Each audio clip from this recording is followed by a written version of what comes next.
అత్యాధునిక టెక్నాలజీతో నడుము మరియు వెన్నునొప్పికి treatment. Tejas spine care, Somajiguda, Sainikpuri, Gachibowli. Bharat అమెరికాల మధ్య రోజు రోజుకి ఏదో ఒక వివాదం రాజుకునేటువంటి సంకేతాలు కనిపిస్తూనే ఉన్నాయి. ఇప్పుడు తాజాగా అంటే ఇప్పటివరకు ఏంటంటే best friends Narendra Modi, Donald Trump అనుకున్నారు. అలానే భారత్ అమెరికా మైత్రి కూడా అలానే ఉంటుంది అనుకో. కానీ ఒక్కొక్కటిగా ఇండో పాక్ యుద్ధ సన్నాహాలు, ఆపరేషన్ సింధూర్ తర్వాత జరిగినటువంటి పరిణామాలు రెండు దేశాల మధ్య పెద్ద ఎత్తున గ్యాప్ తీసుకొస్తున్నాయి అనడానికి అనేక ఉదాహరణలు కనిపిస్తున్నాయి. ఇప్పుడు పుండు మీద కారం జల్లినట్టుగా భారత్ నుంచి అమెరికాకి ఎగుమతి అయినటువంటి 4 కోట్ల రూపాయల విలువైనటువంటి మామిడి పళ్ళని అమెరికా అక్కడ తిరస్కరించింది. ప్రధానమైనటువంటి కారణం అంటే Los Angeles, San Francisco, Atlanta వంటి విమానాశ్రయాల్లో ఈ పళ్ళ షిప్మెంట్ని ఆపేశారు. మే 8, 9 తేదీ నుంచి 11వ తేదీ వరకు ఈ సస్పెన్స్ కొనసాగింది. ఏంటంటే మామిడి పళ్ళకి ఇరిడియేషన్ ప్రక్రియ చేయడం ద్వారా అమెరికాకి పంపించాలి. అంటే పళ్ళల్లో ఉండే కీటకాలని, క్రిముల్ని నిర్మూలించడానికి కోసం చేసేటువంటి ప్రక్రియ ఇది. అలానే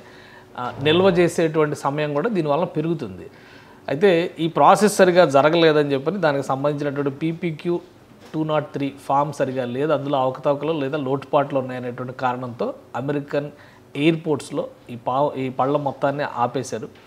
అక్కడి నుంచి ఇక్కడికి తరలించడం అనేది చాలా మళ్ళీ ఖర్చుతో కూడుకున్నటువంటి వ్యవహారం కాబట్టి ఆ పళ్ళన్నింటినీ అక్కడే ధ్వంసం చేయాలని చెప్పని ఇండియా నుంచి ఎక్స్పోర్ట్స్ చేసినటువంటి వ్యాపారులందరూ కూడా డిసైడ్ చేశారు. ఇక వెనక్కి తీసుకొచ్చేటువంటి అవకాశం లేదు కాబట్టి ఈ వెనక్కి తిప్పి పంపేటువంటి ఖర్చును కూడా అమెరికా ప్రభుత్వం భరించదు అని చెప్పని తేల్చి చెప్పేసిన నేపథ్యంలో అక్కడే వీటన్నిటిని కూడా ధ్వంసం చేశారు. దీనివల్ల జరిగినటువంటి నష్టం 4,15,00,000 రూపాయలు, అంటే $5 లక్షల విలువైనటువంటి పళ్ళ పంపిణీ జరిగింది. మొత్తం మీద అమెరికాకి భారత్కి మధ్య ఏదో జరుగుతుంది అనే సంకేతాలు, ఎలాంటి ఇన్సిడెంట్స్ బయటకు వస్తున్నప్పుడు ఒక్కొక్కటిగా కనిపిస్తున్నాయి.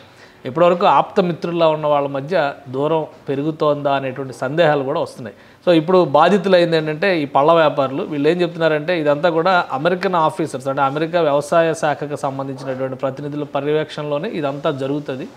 సో వాళ్ళు ఇచ్చినటువంటి రిపోర్ట్లో ఏదైనా లోపాలు ఉంటే బాధ్యత వాళ్ళే వహించాలి, కానీ మేము నష్టపోతున్నాం అనేటువంటి ఆవేదన ఈ ఎగుమతిదారులందరూ కూడా వ్యక్తం చేస్తున్నారు.